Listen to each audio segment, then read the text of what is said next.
ಬಡವರು ಇವತ್ತು ಒಂದು ಉಚಿತವಾಗಿ ಸೈಟ್ ಸಿಗುತ್ತೆ ಅಂತಂದರೆ ಯಾಕೆ ಬೇಡ ಅಂತ ಹೇಳಿ ಅವರು ಪ್ರಶ್ನೆ ಮಾಡ್ಕೊಳ್ತಾರೆ. ಉಚಿತವಾಗಿ ಸಿಗುತ್ತೆ ಅಲ್ವಾ, ತಗೊಳ್ಳೋಣ ಅಂತ ಹೇಳಿ ಅವರು ಸೈಟ್ಗೆ ಅರ್ಜಿಯನ್ನು ಹಾಕ್ಕೋತಾರೆ.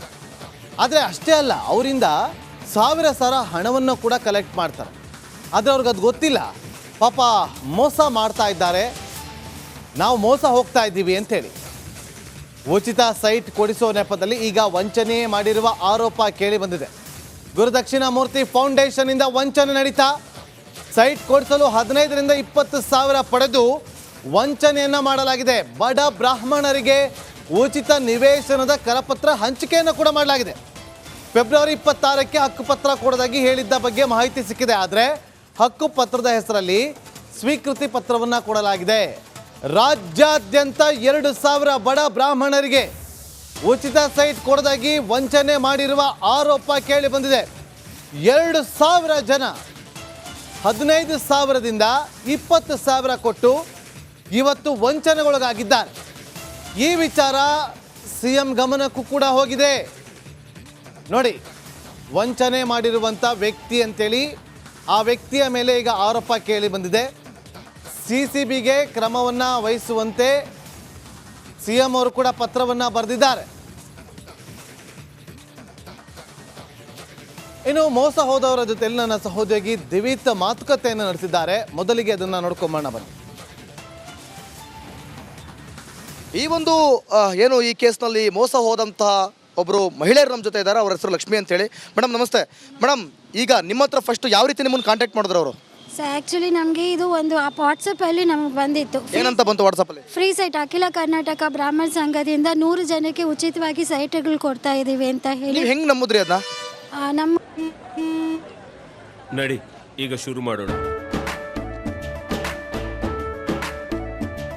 ಕೇಸರಿಯಿಂದ ಮನೋಲ್ಲಾಸ ಮನಸ್ಸು ಮತ್ತೇರಿ ಕುಣಿದಾಡಿದೆ ನೋಡು, ಮನಸ್ಸು ಮತ್ತೇರಿ ಕುಣಿದಾಡಿದೆ ನೋಡು. ಕ್ಷಣ ಕ್ಷಣವೂ ಆಚರಿಸಿ ಕೇಸರಿ ಹಬ್ಬ. ವಿಮಲ್ ಬಾಯಲ್ಲಿ ಹೇಳಿ ಕೇಸರಿ. ಇಲ್ಲ ನಮಗೆ ಅಂತಂದರೆ ನಾನು ಫಸ್ಟ್ ನಂಬಿರಲಿಲ್ಲ. ಮತ್ತು ನಮ್ಮ ಲಾಯರ್ ಇದ್ದಾರಲ್ಲ, ಅವ್ರ ಮುಖಾಂತರ ನನಗೆ ಪರಿಚಯ ಆಗಿ ನಾನು ಅವ್ರ ಮುಖಾಂತರ ತೊಗೊಂಡು ಬಂದೆ. ಬಟ್ ಅದಾದಮೇಲೆ ಅವರು ಬುಕ್ ಮಾಡಿದ ಮೇಲೆ ನಾನು 15,000 ಕಟ್ಟಿ. ಎಷ್ಟು ಕಟ್ಟಿದ್ರಿ ನೀವು? 15,000. ಎಷ್ಟು ಕೇಳಿದ್ರು ನಿಮ್ಮ ಹತ್ರ ಅವ್ರ ಅಮೌಂಟು?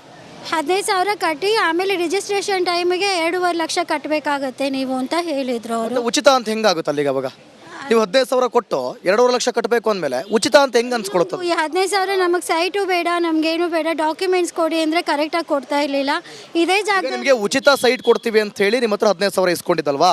ಎಷ್ಟು ಎಷ್ಟು ಎಷ್ಟು ಸೈಜಿನ ಸೈಟ್ ಅದು ಕೊಡ್ತೀನಿ ಅಂತ ಹೇಳಿದ್ರು ನಿವೇಶನ? 30-40 ಸರ್. 30-40 ಉಚಿತ ಎಷ್ಟು ಸೈಟ್ ಕೊಡ್ತೀನಿ ಅಂತ ಹೇಳಿದ್ರು? ಒಬ್ಬರಿಗೆ ಒಂದೇ ಫ್ರೀಯಾಗಿ ಕೊಡ್ತೀನಿ ಅಂತ ಹೇಳಿದ್ರು. 15,000 ಕಟ್ಸ್ಕೊಂಡ್ರು. ರಿಜಿಸ್ಟ್ರೇಷನ್ ಟೈಮಲ್ಲಿ 2.5 ಲಕ್ಷ ಹೇಳಿದ್ರು. ಅದು ಹೆಂಗೆ ಫ್ರೀ ಆಗುತ್ತೆ ಅಂತ ನಂಬುದ್ರಿ ನೀವು? ಅದೇ ಡೆವಲಪ್ಮೆಂಟ್ ಚಾರ್ಜಸ್ಸು, ಈ ಲ್ಯಾಂಡ್ ಡೆವಲಪರ್ಸ್ಗೆ ಇದಕ್ಕೆಲ್ಲ ಚಾರ್ಜಸ್ಸು ಅಂತ ಹೇಳಿದ್ರು. ಸೊ ನಾವು ಅನ್ಕೊಂಡ್ವಿ 2.5 ಲಕ್ಷಕ್ಕೆ ಬೆಂಗಳೂರಲ್ಲಿ ಸೈಟ್ ಸಿಗುತ್ತೆ. 30-40 ಬೆಂಗಳೂರಲ್ಲಿ 2.5 ಲಕ್ಷಕ್ಕೆ 30-40 ಸಿಗುತ್ತಪ್ಪ ಅಂತ ಖುಷಿ ಪಟ್ಬಿಟ್ರಿ, ಆಸೆ ಪಟ್ಬಿಟ್ರಿ. ಓಕೆ ಆಯಿತು. ನಿಮ್ಗೆ ಗೊತ್ತಿರಂಗೆ ಎಷ್ಟು ಜನ ಕೊಟ್ಟಿದ್ದಾರೆ ಈಗ ದುಡ್ಡು? ಸುಮಾರು ಜನ ಕೊಟ್ಟಿದ್ದಾರೆ ಸರ್, 1000 ಜನ. ಆ್ಯಕ್ಚುಲಿ 100 ಜನ ಅಂತ ಹೇಳಿದ್ದು. ಈಗ ಹೋಗ್ತಾ ನಿಮಗೆ ಇದು ಮೋಸ ಅಂತ ಯಾವಾಗ ಗೊತ್ತಾಯ್ತು? ನಮಗೆ ಸರ್ ಹೇಳಿದಾಗಲೇ ಅರ್ಥ ಆಗಿದ್ದು ಸರ್. ನಮ್ಮ ಲಾಯರ್ ಆಗಿದ್ರು. ಯಾವತ್ತು ನಿಮಗೆ ಹಕ್ಕುಪತ್ರ ಕೊಡ್ತೀನಿ ಅಂತ ಹೇಳಿದ್ರು? ಅವಾಗಲ್ಲ, ನಾನು ವಾಟ್ಸಪ್ಪಲ್ಲಿ ನಂಗೆ ಮೆಸೇಜ್ ಮಾಡಿದೆ ಸರ್, ಯಾವಾಗ ಬರಲಿ, ಏನು ಮಾಡಲಿ, ಹೇಗೆ ಅಂತ. ನಿಮಗೆ ಸೈಟ್ ಇದು ಹಕ್ಕುಪತ್ರ ಯಾವಾಗ ಕೊಡ್ತೀನಿ ಅಂತ ಹೇಳಿದ್ರು? ಹಕ್ಕುಪತ್ರ ಕೊಟ್ಟಿದ್ರು ಅಂದರೆ ಅದು ಅಖಿಲ ಇದರಲ್ಲಿ ರವೀಂದ್ರ ಕಲಾಕ್ಷೇತ್ರದಲ್ಲಿ ನಿಮ್ಮ ಸೈಟ್ನ ನಿಮಗೆ ಯಾವಾಗ ಕೊಡ್ತೀನಿ ಅಂತ ಹೇಳಿದ್ರು? ರಿಜಿಸ್ಟ್ರೇಷನ್ ಆದಮೇಲೆ ಕೊಡೋದು ಅಂತ ಹೇಳಿ. ಡೇಟ್ ಹೇಳಿದ್ರಾ? ಡೇಟ್ ಏನೂ ಹೇಳಿಲ್ಲ ಸರ್. 2.5 ಲಕ್ಷ ಕೊಟ್ಮೇಲೆ ನಿಮ್ಮ ಸೈಟ್ ಆಮೇಲೆ ಸರಿ ನಾವು ಕಾಸು ಕೊಡ್ತೀವಿ, ನಮ್ಮ ಸೈಟ್ ಕೊಡಿ ಅಂತ ಕೇಳಿದ್ರೆ ನೀವು? ಕೇಳಿದ್ವಿ ಸರ್. ಕೇಳಿದಕ್ಕೆ ಏನಂದ್ರು? ಪೇಪರ್ ಕೊಡಿ ಸರ್, ನಾನು ನೋಡ್ಬಿಟ್ಟು ನಾನು ತೊಗೊಳ್ತೀನಿ ಅಂತಾನು ಹೇಳಿದೆ. ಯಾವುದೋ ಡಾಕ್ಯುಮೆಂಟ್ಸು ಏನೂ ಕೊಟ್ಟಿಲ್ಲ ಅವರು. ಮತ್ತೆ ನಾನು ದುಡ್ಡು ವಾಪಸ್ ಕೊಡಿ ಅಂದಿದ್ದಕ್ಕೆ ತುಂಬ ಒಂಥರ ಮಾತಾಡ್ತಾರೆ. ಏನು ಮಾತಾಡಿದ್ರು? ನಾನು ದುಡ್ಡು ವಾಪಸ್ ಕೊಡಿ ಅಂದಿದ್ದಕ್ಕೆ ಏನು ಮಾತಾಡಿದ್ರು? ಏನು ಬೇಕೋ ಮಾಡ್ಕೊಳ್ಳಮ್ಮ, ನಿನ್ನ ವಿಷಯ ಎಲ್ಲ ನನಗೆ ಗೊತ್ತಿದೆ, ಪರ್ಸ್ನಲ್ ವಿಷಯಕ್ಕೆಲ್ಲ ಬರೋದು ಎಲ್ಲ ಮಾಡಿ ಏನೇನೋ ವಲ್ಗರ್ ಆಗೆಲ್ಲ ಮಾತಾಡಿದ್ದಾರೆ ಸರ್. ಹೇಳಿ ಅಂದರೆ ನಮ್ಮ ಯಾರು ಮಾತಾಡಿದ್ದು? ಮಣಿಕಂಠ ಶರ್ಮಾ ಅವರು. ಮತ್ತೆ ಬೇರೆ ಯಾರು ಮಾತಾಡಿದ್ರು? ಅಷ್ಟೇ, ಅವ್ರ ಹತ್ರ ಒಂದೇ ನಾನು ಕಾಂಟ್ಯಾಕ್ಟ್ ಮಾಡಿದ್ದೆ ಸರ್. ಸಿಗುತ್ತಾ ಈ ಒಂದು ನ್ಯಾಯ ಸಿಗುತ್ತಾ ಕಾರಣಾತ್ಮಕವಾಗಿ ಅಂತೇಳಿ ಕಾದು ನೋಡಬೇಕಿದೆ. ಕ್ಯಾಮ್ರಾ ಪರ್ಸನ್ ಮುತ್ತುರಾಜ್ ಜೊತೆ ಅಶ್ವಜಿತ್, ರಿಪಬ್ಲಿಕ್ ಕನ್ನಡ, ಬೆಂಗಳೂರು. ಈ ವಿಚಾರ ಈಗ CM ಸಿದ್ದರಾಮಯ್ಯ ಅವರಿಗೂ ಕೂಡ ತಲುಪಿದೆ. ಯಾವಾಗ ಈ ವಿಚಾರ ಸಿದ್ದರಾಮಯ್ಯ ಅವ್ರಿಗೆ ಗೊತ್ತಾಗುತ್ತೋ ಈ ಥರ ಬಡ ಬ್ರಾಹ್ಮಣರಿಗೆ ಸುಮಾರು 2,000 ಮಂದಿಗೆ ಮೋಸ ಮಾಡಲಾಗಿದೆ, ವಂಚನೆ ಮಾಡಲಾಗಿದೆ ಅನ್ನೋ ವಿಚಾರ ಗೊತ್ತಾಗುತ್ತೋ ತಕ್ಷಣ CM ಸಿದ್ದರಾಮಯ್ಯ ಅವರು ಇದನ್ನು ಕ್ರಮ ತಗೋಬೇಕು, ತನಿಖೆ ಆಗಬೇಕು ಅಂತ ಹೇಳಿ DG and IGP Alok Mohan ಅವರಿಗೆ ಪತ್ರವನ್ನು ಬರೆದಿದ್ದಾರೆ. ಈ ಪ್ರಕರಣವನ್ನು ಪರಿಗಣನೆಗೆ ತೆಗೆದುಕೊಳ್ಳಿ ಅಂತೇಳಿ ಸೂಚನೆಯನ್ನು ಕೊಟ್ಟಿದ್ದಾರೆ. ನೋಡಿ, ಒಬ್ಬ ವ್ಯಕ್ತಿ 15-20 ಸಾವಿರ ಕೊಟ್ಟಿದ್ದಾರೆ ಅಂತಂದರೆ 2,000 ಜನ ಇವತ್ತು ವಂಚನೆಗೊಳಗಾಗಿದ್ದಾರೆ. ಈಗ ವಂಚನೆಗೊಳಗಾದಂಥ ಲಕ್ಷ್ಮಿಯವರು ಈಗ ನಮ್ಮೊಂದಿಗೆ ಸಂಪರ್ಕದಲ್ಲಿದ್ದಾರೆ. ಲಕ್ಷ್ಮಿಯವರೇ ನಮಸ್ಕಾರ. ಲಕ್ಷ್ಮಿಯವರೇ, ಯಾವಾಗ ಇದೆಲ್ಲ ಆಗಿದ್ದು, ಏನಂತ ಹೇಳಿ ನಿಮ್ಮನ್ನ ಕಾಂಟ್ಯಾಕ್ಟ್ ಮಾಡಿದ್ರು, ನಿಮ್ಗೆ ಹೇಗೆ ಗೊತ್ತಾಯ್ತು ಉಚಿತವಾಗಿ ಜಾಗ ಕೊಡ್ತಾ ಇದ್ದಾರೆ ಅನ್ನೋದು ಹೇಗೆ ಗೊತ್ತಾಯ್ತು? ವಿವರಿಸ್ಬೋದಾ ನಮಗೆ ಲಕ್ಷ್ಮಿಯವರೇ? ಹಾಂ ಸರ್, ನಮ್ದು ಒಂದು ಬ್ರಾಹ್ಮಣರ ಸಂಘ ಅಂತ ಮುಳುಗ್ನಾಡು ಸಂಘದಲ್ಲಿ ಒಂದು ಅಪ್ಲಿಕೇಶನ್ ಬರುತ್ತೆ ಸರ್. ಈ ತರ ಬಡವರಿಗೆ ಸೈಟ್ ಕೊಡ್ತಾ ಇದೀವಿ ಅಂತ ಹೇಳಿ, ಉಚಿತ ಸೈಟ್ ಅಂತ ಹೇಳಿ 100 ಜನಕ್ಕೆ ಕೊಡ್ತೀವಿ ಅಂತ ಹೇಳಿ ಬರುತ್ತೆ. ಸೊ ಅದನ್ನ ನಮ್ಮ ಲಾಯರ್ ಹತ್ರ ಹೇಳೋದಕ್ಕೆ ಲಾಯರ್ ಫಸ್ಟ್ ಅವರು ಬಂದು ನೋಡಿ ಎಲ್ಲಾನು ಮಾತಾಡಿ ಅವ್ರು ಫಸ್ಟ್ 15,000 ಕಟ್ಟಿದ ಮೇಲೆ ನಾನು ಕಟ್ಟಿದೆ. ಸೊ ಅದಾದ್ಮೇಲೆ ಅವ್ರ ಹತ್ರ ಭೇಟಿ ಆದಾಗ ಅವ್ರ ಹತ್ರ ಫೆಬ್ರವರಿ 14ನೇ ತಾರೀಕು ನಾನು ಅವ್ರಿಗೆ ಹೋಗಿ ಫೋನ್ ಪೇ ಮುಖಾಂತರ ನಾನು ಮಾಡಿರ್ತೇನೆ 15,000 ರೂಪಾಯಿ. ಸೊ ಅದಾದ್ಮೇಲೆ ಅವರು ನನಗೆ ಕಾಂಟ್ಯಾಕ್ಟ್ ಮಾಡಿಬಿಟ್ಟು 2.5 ಲಕ್ಷ ರೂಪಾಯಿ ಕಟ್ಟಬೇಕು, ಸೈಟ್ ಇದು ಡೆವಲಪ್ಮೆಂಟ್ ಇದೆಲ್ಲ ಕೊಡಬೇಕು ಅಂತ ಹೇಳಿದ್ರು. ಮತ್ತೆ ನಾನು ಸೈಟ್ ತಗೊಳ್ಳೋಕೆ ನಂಗೂ ಇದೆ ಸರ್, ನಂಗೂ ಡಾಕ್ಯುಮೆಂಟ್ಸ್ ಕೊಡಿ, ಸರಿಯಾದ ಡಾಕ್ಯುಮೆಂಟ್ಸ್ ಕಳ್ಸ್ಕೊಡಿ ಅಂತ ಹೇಳೋದಕ್ಕೆ ಗ್ರೂಪಲ್ಲಿ ಎಲ್ಲಾನು ಅವರು ಡಾಕ್ಯುಮೆಂಟ್ಸ್ ಯಾವುದು ಕೊಡ್ತಾ ಇರ್ಲಿಲ್ಲ ಸರ್.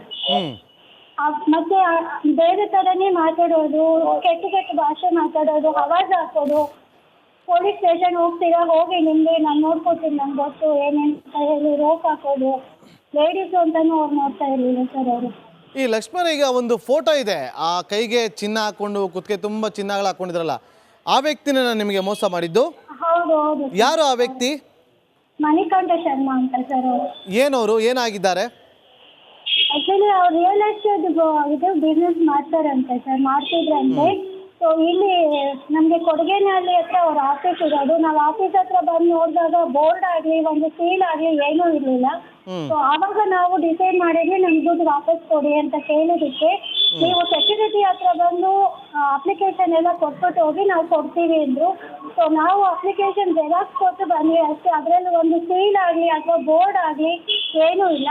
ಮತ್ತೆ ರಿಯಲ್ ಎಸ್ಟೇಟ್ ಆಫೀಸ್ ಅದು ಏನಿದೆ ಅವರು ಒಂದು ರೂಮ್ ಕೊಟ್ಟಿದ್ದಾರೆ ಸರ್ ಅವರಿಗೆ ಬಂದು ಹೋಗಿ ವ್ಯವಹಾರ ಮಾಡ್ಕೊಳ್ಳೋಕೆ. ಓಕೆ, ಥ್ಯಾಂಕ್ ಯು ಲಕ್ಷ್ಮಿ ಅವರೇ ನಮ್ಮೊಂದಿಗೆ ಮಾತನಾಡೋದಕ್ಕೆ. ಈಗ ಭರತ್ ಅಂತೇಳಿ ಮತ್ತೊಬ್ಬರು ವಂಚನೆಗೊಳಗಾದವರು ಸಂಪರ್ಕದಲ್ಲಿದ್ದಾರೆ. ಭರತ್ ಅವರು ನಮಸ್ಕಾರ. ಸರ್ ನಮಸ್ತೆ. ಸರ್ ನಮಸ್ತೆ. ನಿಮ್ಗೆ ಎಷ್ಟು ಮೋಸ ಆಗಿದೆ, ಯಾವ ಥರ ಮೋಸ ಮಾಡಿದ್ರು ಭರತ್ ಅವರೇ? ಸರ್ ನಮಸ್ತೆ. ಇದರಲ್ಲಿ ಅಖಿಲ ಕರ್ನಾಟಕ ಬ್ರಾಹ್ಮಣ ಯೋಗ ಸಂಘ ಅಂತ ಆಗಿದೆ. ಅದಕ್ಕೆ ಯಾರೋ ಭೂಮಿ ಕೊಡ್ತಾ ಇದ್ದಾರೆ ದಾನವಾಗಿ, ಅಷ್ಟಮಂಗಲ ಪ್ರಶ್ನೆ ಹಾಕ್ತಿದ್ದಾರೆ. ಅವರು ಸುಮಾರು ದುಡ್ಡು ಇರ್ತಕ್ಕಂಥವ್ರು ಅವರು. ಭರತ್ ಅವರೇ, ನಿಮ್ಮ ಧ್ವನಿ ಸರಿಯಾಗಿ ಕೇಳಿಸ್ತಾ ಇಲ್ಲ. ಸರ್ ಕೇಳಿಸ್ತಾ ಇದೆಯಾ ಸರ್? ಈಗ ಕೇಳಿಸ್ತಾ ಇದೆ, ಹೇಳಿ, ಮಾತಾಡಿ. ಅದೇ ಸರ್, ಈ ತರ ಬ್ರಾಹ್ಮಣ ಅಖಿಲ ಕರ್ನಾಟಕ ಬ್ರಾಹ್ಮಣ ಯೋಗ ಸಂಘಕ್ಕೆ ಇಷ್ಟು 11 ಎಕರೆ ಭೂದಾನ ಕೊಟ್ಟಿದ್ದಾರೆ ಯಾರೋ ಕೃಷ್ಣಮೂರ್ತಿ ಅನ್ನೋರು.